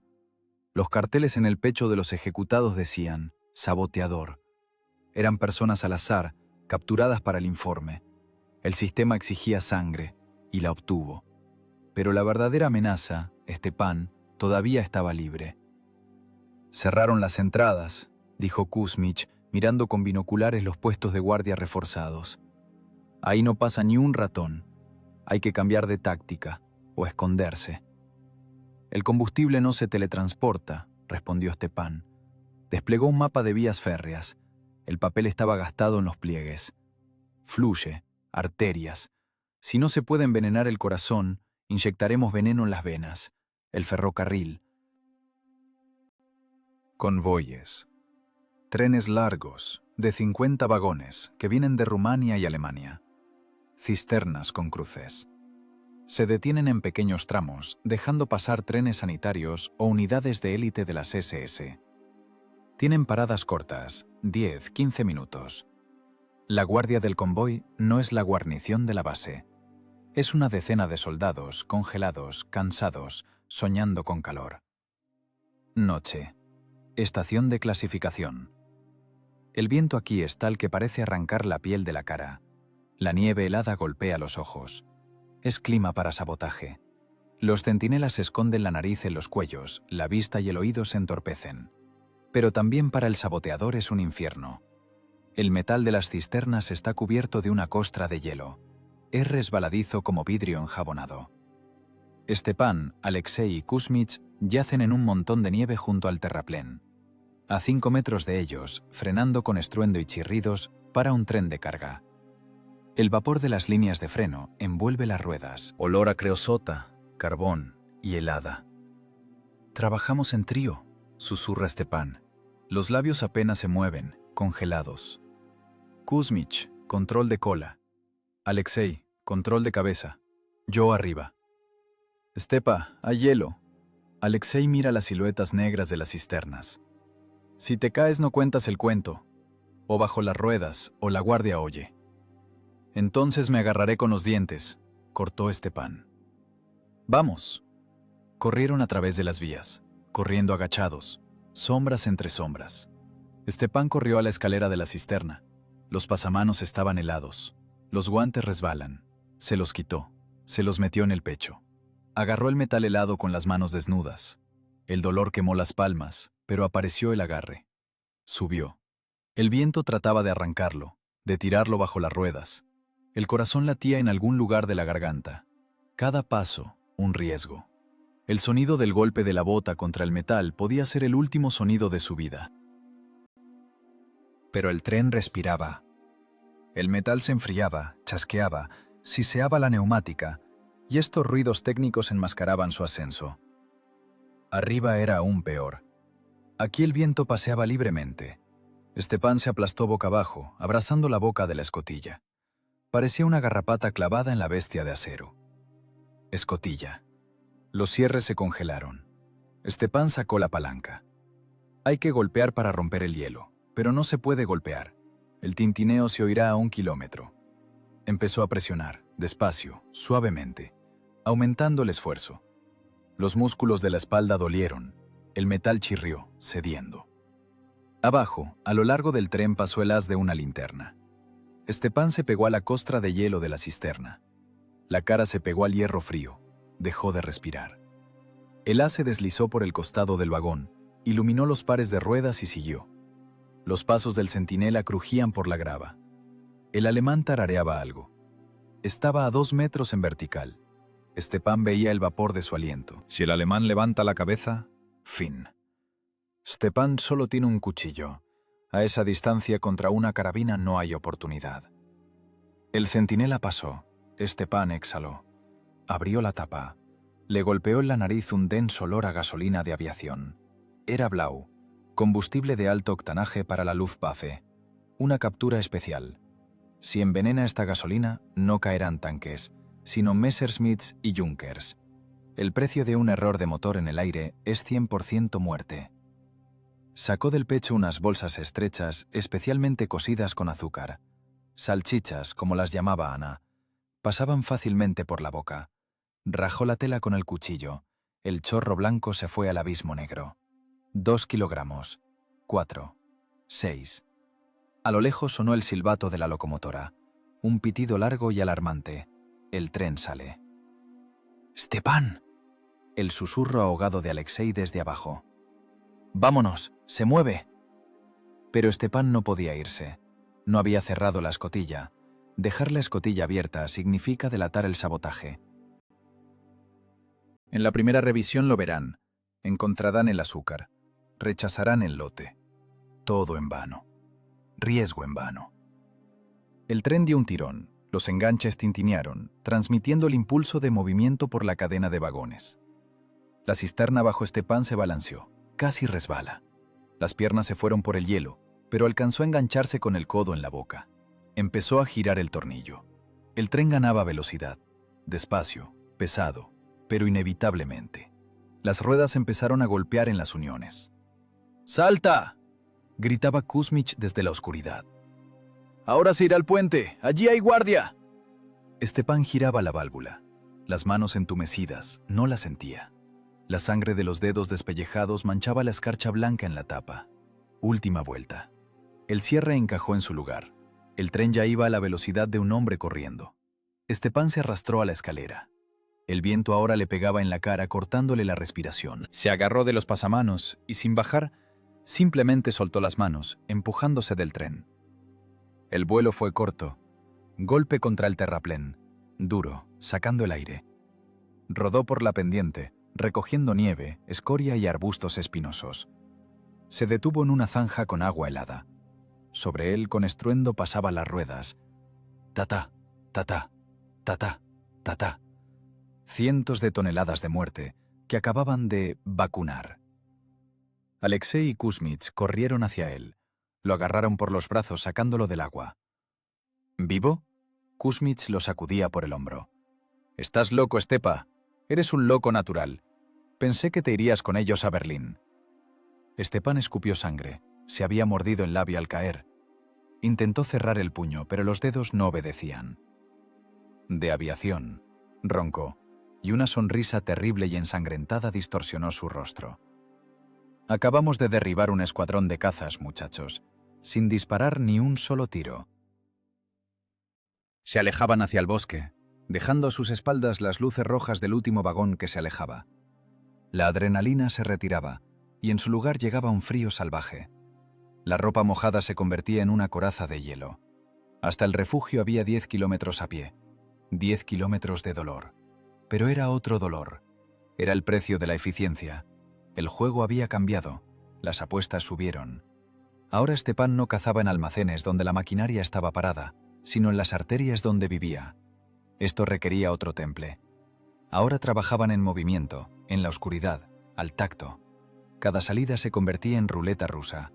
Hoy el tambor giró en una ranura vacía, pero la suerte es un recurso agotable. «Mañana reforzarán la guardia de los convoyes», dijo sombríamente Kuzmich cuando entraron bajo la protección de los árboles. «Pondrán ametralladoras en las plataformas». «Que las pongan», respondió Stepan. Caminaba moviendo las piernas mecánicamente, convertido en un autómata. «Cuanta más guardia en los trenes, menos en el frente. Estiramos sus fuerzas, los obligamos a temer a su propia sombra». El diálogo se interrumpió. No había fuerzas para hablar, solo respiración ronca y el crujido de la nieve. La guerra de desgaste de recursos pasó a la fase de guerra de desgaste de personas. Stepan sabía que el metal se cansa, las personas también se cansan. La cuestión era solo quién se rompería primero, el cigüeñal alemán o el sistema nervioso del saboteador. Esa noche Stepan no soñó con azúcar, soñó que caía de una cisterna infinitamente alta a un abismo negro y aceitoso, y Ana estaba abajo y no podía atraparlo porque tenía las manos atadas con alambre de acero. Despertó de su propio grito, pero nadie en el refugio se movió. Aquí todos gritaban en sueños. Era la norma de una guerra que no muestran en los noticieros. Una guerra donde el enemigo principal no es el hombre con otro uniforme, sino la física, la química y el propio cansancio. La rutina mata más rápido que la bala. Es un axioma del trabajo de sabotaje. Cuando el miedo se embota y el riesgo se vuelve cotidiano, el hombre empieza a cometer errores. Deja de revisar la sombra tras la esquina. Cree que la oscuridad es su amiga, olvidando que el enemigo tiene bengalas. Febrero del 44. Estación Apeadero 117. Un lugar remoto rodeado de bosque. Punto ideal para un ataque rápido. Los trenes aquí reducen la velocidad antes del cambio de agujas. Stepan y Mecha, su compañero, apodado así por su carácter explosivo y habilidad con la mecha lenta, salen a posición. Mecha se mueve rápido. Es más joven que Stepan, sus movimientos son bruscos. En sus manos una bolsa con cargas de azúcar. El plan es estándar: saltar al estribo, abrir la escotilla, verter la mezcla, saltar. Lo habían hecho 12 veces. 12 inyecciones exitosas en el sistema de combustible del Reich. La 13ª vez se vuelve fatal. Corren hacia el terraplén. El tren, un convoy pesado con maquinaria en plataformas y cisternas en la cola, entra en el corredor. El traqueteo de las ruedas ahoga el crujido de la nieve. Stepan siente la vibración de la tierra. Pero algo anda mal. Su instinto de mecánico, acostumbrado a escuchar el ritmo de la máquina, capta una disonancia. El tren va demasiado silencioso. La locomotora no da el pitido. Y lo más importante, en las plataformas de freno de los vagones no hay siluetas de guardias. Vacío. ¡Alto!, sisea Stepan, agarrando a Mecha del hombro. ¡Atrás! Pero la inercia es una fuerza terrible. Mecha ya salió de la zona de sombra. Ya está en el terraplén. Su mano se estira hacia el pasamanos de la cisterna. En ese momento la noche deja de ser noche. Estallido. Sonido seco y agudo de la carga expulsora. Sobre las vías queda suspendida una lámpara. Una bengala con paracaídas. Una luz de magnesio, pálida como la muerte, inunda todo alrededor. Los rieles, el metal negro de los vagones, la figura de Mecha congelada en una pose ridícula de salto. Las sombras desaparecen. Están desnudos ante las miras. Emboscada.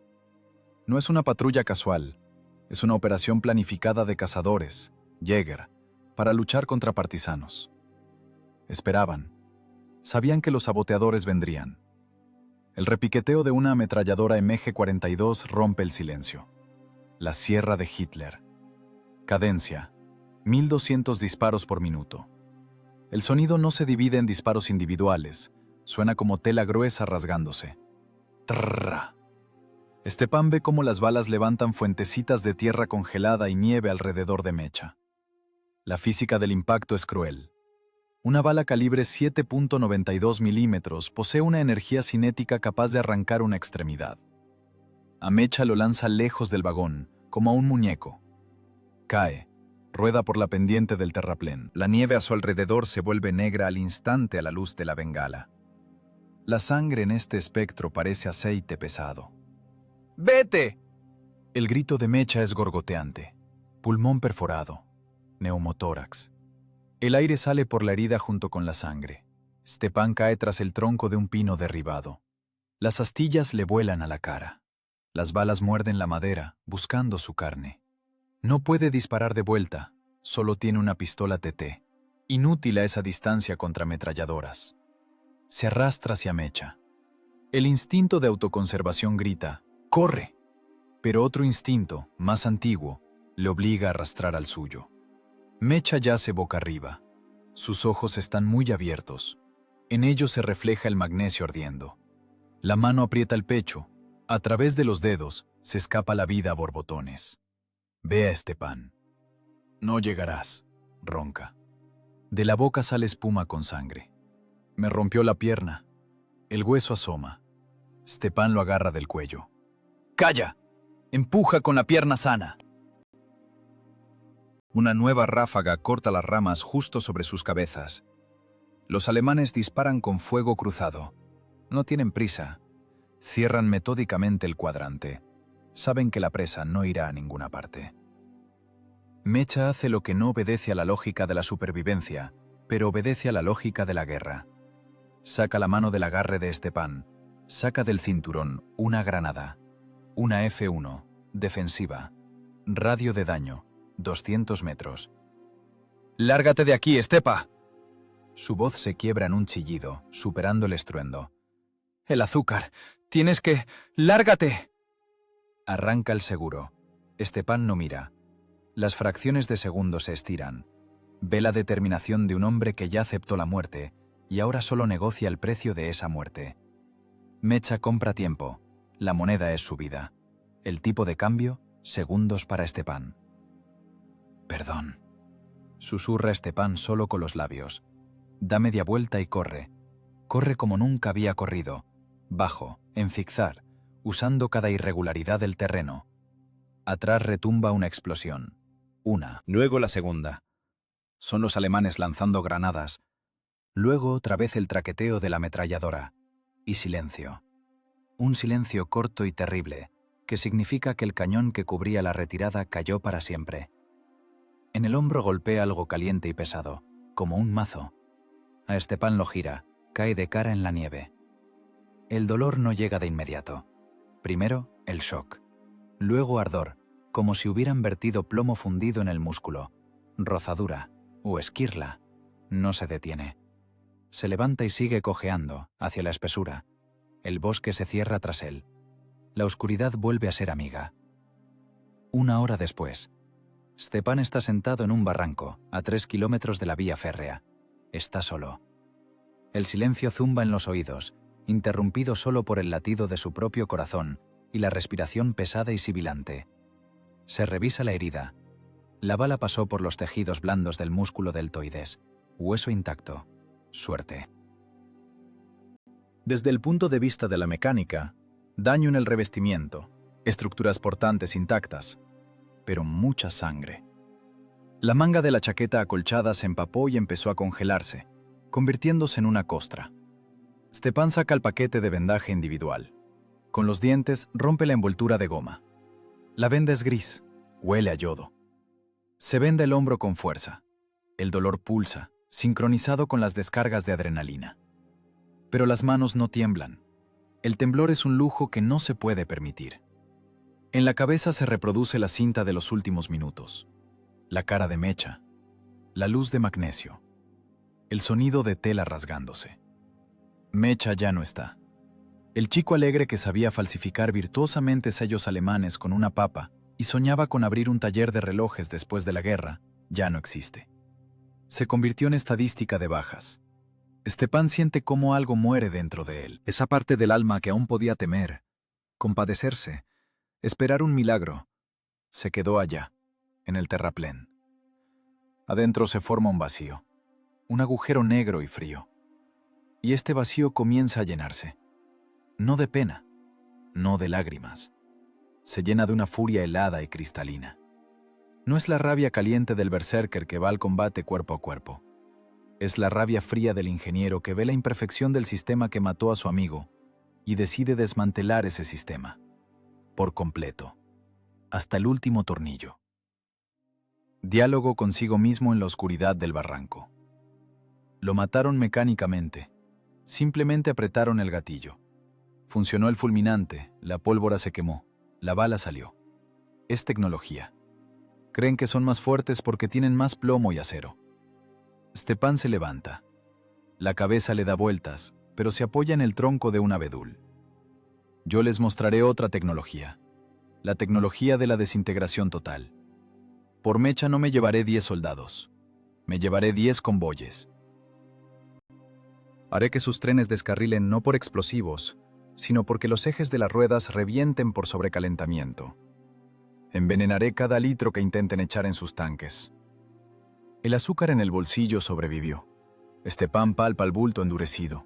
Ahora no es solo un arma, son las cenizas de su amigo. Empieza a caminar, paso irregular, cojeando, pero el vector de movimiento es recto.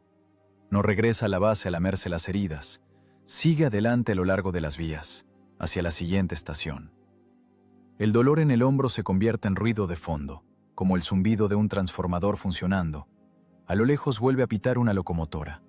Ese sonido, que antes parecía simplemente ruido de guerra, ahora suena como un desafío.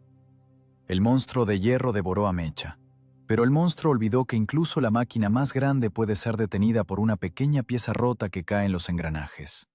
Stepan es esa pieza, dentada, templada, mortal. Se limpia la frente mojada de sudor y nieve.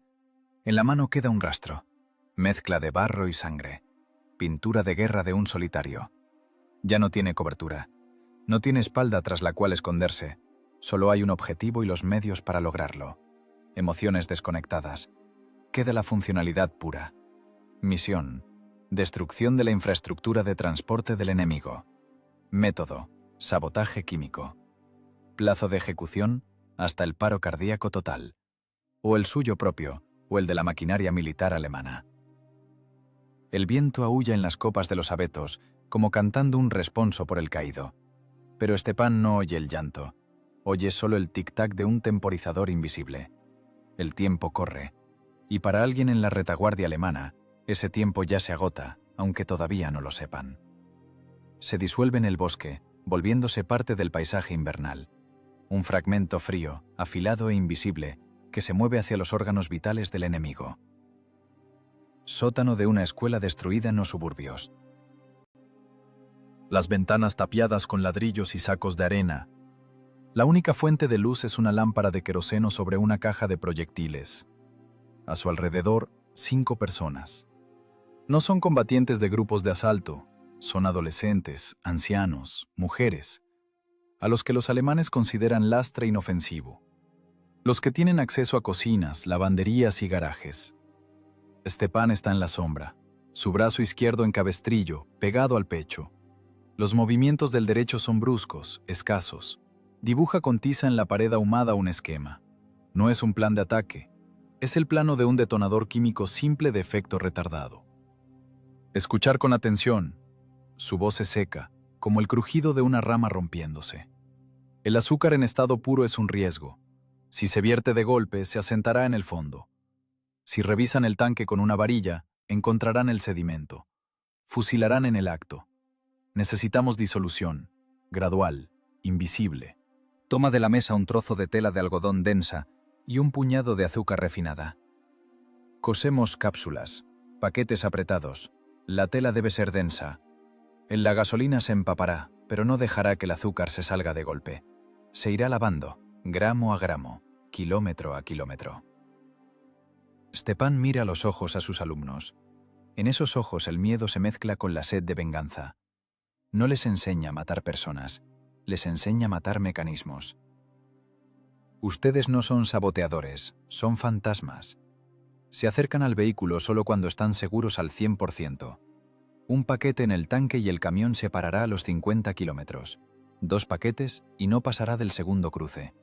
Su tarea es la masividad, no heroísmo, sino estadística. Así nace una red, un virus.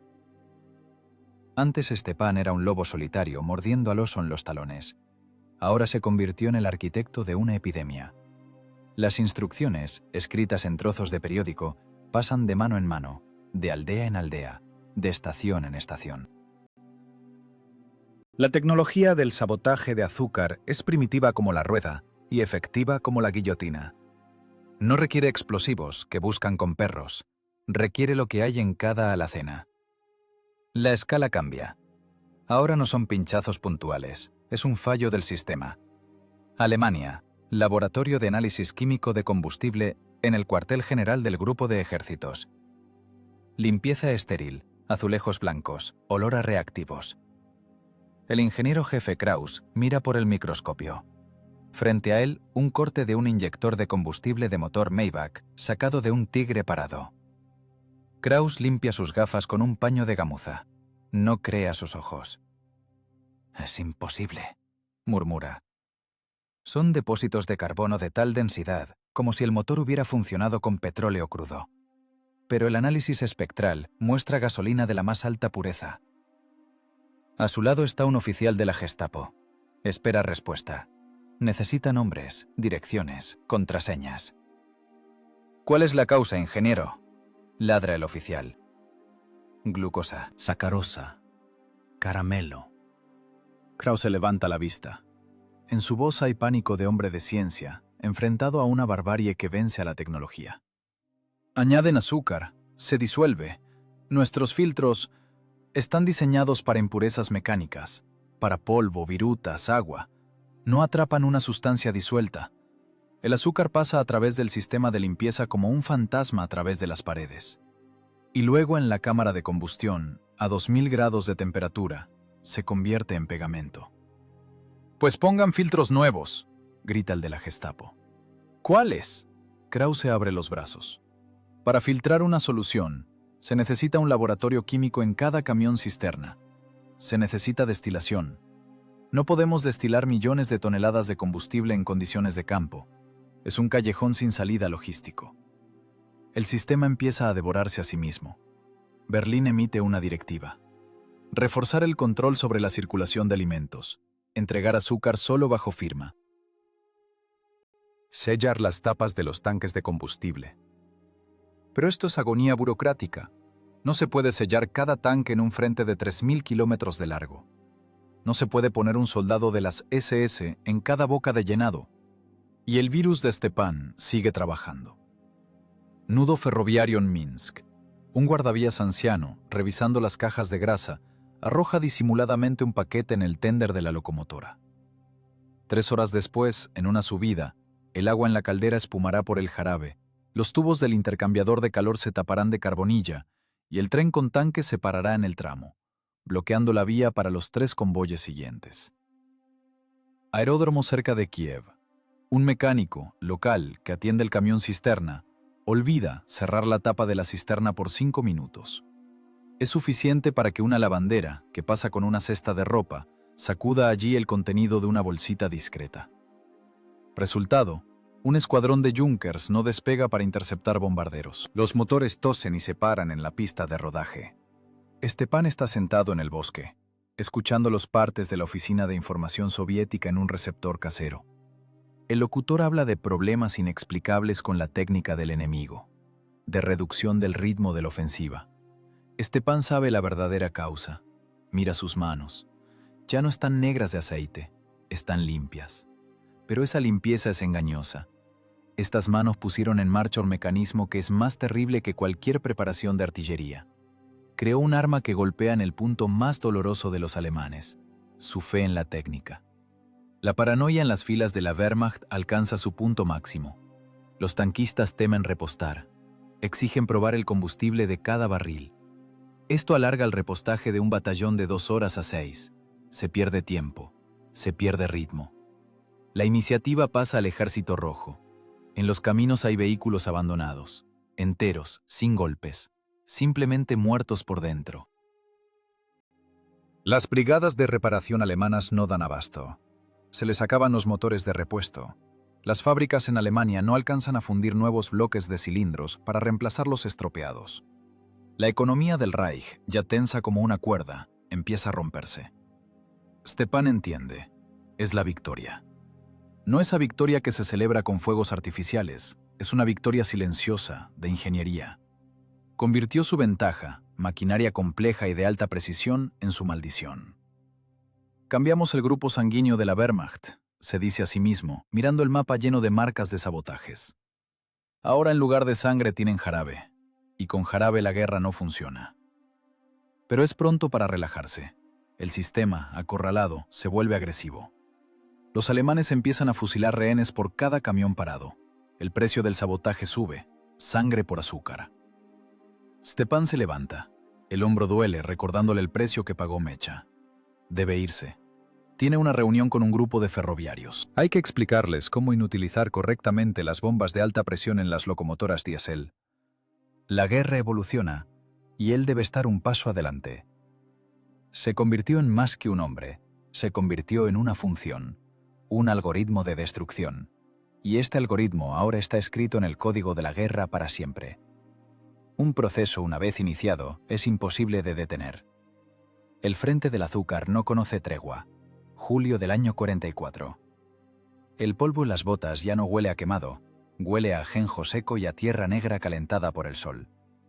El frente se fue al oeste, retrocedió, dejando atrás metal retorcido, tierra arada y silencio. Este silencio es inusual, presiona los oídos más fuerte que el estruendo de la cañonada de artillería. Es un vacío que se llena lentamente con sonidos de vida. El chirrido de la cigüeña en el pozo, ladridos de perros, voces de personas que por primera vez en 3 años no susurran. Stepan camina por el borde del camino. No parece un vencedor de cartel. Lleva una guerrera vieja, descolorida hasta la blancura, una mochila en la que suenan no trofeos, sino herramientas, un juego de llaves inglesas y un pie de rey. No lleva armas. Su guerra terminó donde se detuvo el último tren alemán. Pasa junto a la cuneta, donde se oxida el esqueleto de un tractor semioruga alemán. Stepan se detiene. El hábito profesional vence al cansancio. Baja deslizándose por la arcilla. Se acerca al capó, arrancado por una explosión. El motor está en su lugar, en línea, 6 cilindros, Maybach. Stepan pasa el dedo por el bloque de cilindros. El metal es frío y áspero. Ve las huellas características de sobrecalentamiento en la culata. Colores de revenido, manchas azuladas que dicen que la temperatura aquí superó las normas críticas. Conoce la causa. Conoce la química de este proceso. Es su trabajo. Este tractor no fue alcanzado por un proyectil. Murió de una enfermedad interna que Stepan diseñó en su cobertizo. Sale al camino. No hay satisfacción. Solo la tranquila conciencia de la tarea cumplida. El cálculo de ingeniería resultó correcto. El sistema falló. Adelante apareció la aldea. La mitad de las casas quemadas. Solo asoman las chimeneas como dedos negros señalando al cielo. Pero la casa de Stepan está en pie. El techo picado por la metralla, los vidrios rotos y cubiertos con vejiga de toro, la cerca caída. Pero la casa está viva. Junto a la puerta hay una mujer, Ana. Ha envejecido. La guerra pone en los rostros de las mujeres un maquillaje especial. Una red de finas arrugas junto a los ojos, labios apretados, canas que aparecen no por años, sino por días. Tiene en las manos un cubo con agua. Stepan se detiene a 10 pasos. Quiere correr hacia ella, abrazarla, gritar. Pero el cuerpo, acostumbrado al sigilo, a movimientos suaves e imperceptibles, reacciona diferente. Simplemente se queda parado y mira. Fija los detalles. Sus manos, endurecidas por el trabajo pesado, su pañuelo, deslizado hacia la nuca. Ana lo ve. El cubo no se le cae de las manos, eso sería demasiado teatral. Lo baja lentamente al suelo. El agua no se derrama. Control. Autocontrol que le permitió sobrevivir en la ocupación. Da un paso hacia él, luego el segundo, luego echa a correr. Están parados en medio del camino polvoriento, aferrados el uno al otro como si intentaran fundirse en uno solo. No hay palabras. Las palabras aquí sobran, son demasiado ligeras para describir el peso de este momento. Solo respiración, ronca, entrecortada, y olor. Olor a persona querida, abriéndose paso a través del olor a sudor, camino y guerra. «Volviste», susurra ella en su hombro. La tela de la guerrera se moja al instante. «Lo prometí», responde Stepan. Su voz es sorda como desde el subsuelo. «Arreglé lo que pude. Ahora viviremos». Por la tarde está sentado en el porche. Ana calienta el baño. El humo, dulce, de abedul, se arrastra por el patio. Stepan mira sus manos. Estas palmas anchas, con callos que no se cortan con cuchillo. En ellas se incrustó suciedad que no se lava. Pero no es solo suciedad.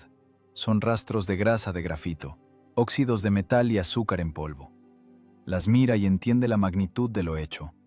No disparó a generales, no voló puentes, pero sus manos detuvieron una división de tanques.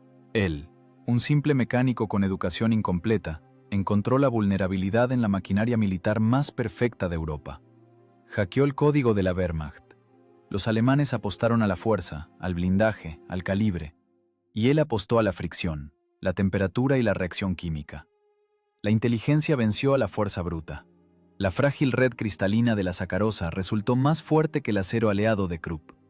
Nadie conoce su cara. En los partes de la oficina de información no mencionaron su nombre. No tiene una medalla en el pecho. Para los vecinos, es simplemente un tipo que fue partisano por ahí, arreglando hornillos en el bosque. Y eso es correcto. El verdadero sabotaje debe ser anónimo. Si el enemigo sabe el nombre de quien lo mató, es venganza. Si el enemigo no entiende por qué su maquinaria muere, es terror. El terror implícito que Stepan sembró en las almas de los conductores y mecánicos alemanes se quedará con ellos para siempre. Incluso después de la guerra, en la vida pacífica, al sentarse al volante de sus Volkswagen y Mercedes, escucharán el sonido del motor. Les parecerá que en el zumbido parejo se desliza ese mismo golpeteo traicionero, el golpeteo de la muerte. Stepan saca del bolsillo el último trocito de azúcar, milagrosamente conservado. Es pequeño, con los bordes desmoronados. Lo pone en la palma. El sol, poniéndose en el horizonte, juega en las facetas del cristal. Ya no es un arma, es simplemente comida. Ana sale al porche. Se seca las manos con el delantal. Se sienta al lado, hombro con hombro. ¿Tomamos té? Pregunta sencillamente, como si no hubieran pasado esos 3 años de infierno. Tomamos, asiente Stepan, con azúcar. Deja caer el trocito en el vaso con agua hirviendo. Mira cómo lo blanco se derrite, desaparece, disolviéndose en el agua transparente. El proceso de disolución es pacífico, seguro. La física vuelve al cauce de la creación. Pero Stepan sabe, el conocimiento no se va a ninguna parte. La mecánica del sabotaje ahora está escrita para siempre en sus neuronas. Si hace falta, si vuelve a venir un enemigo seguro de su invulnerabilidad técnica, Stepan recordará la fórmula. Volverá a convertir su combustible en pegamento. Volverá a obligar a sus motores a callar. Porque la guerra no es solo hierro. La guerra son las personas que manejan el hierro. Y mientras viva un ingeniero capaz de pensar fuera de lo común, ningún blindaje garantiza la seguridad. El sol se oculta tras el bosque. Llega la noche. Pero no es esa noche en la que hay que arrastrarse bajo vagones y cortar alambre de púas. Es una noche tranquila, en paz, llena del canto de grillos y no de ametralladoras. Stepan da un sorbo al té, dulce, sabor a vida, sabor a victoria.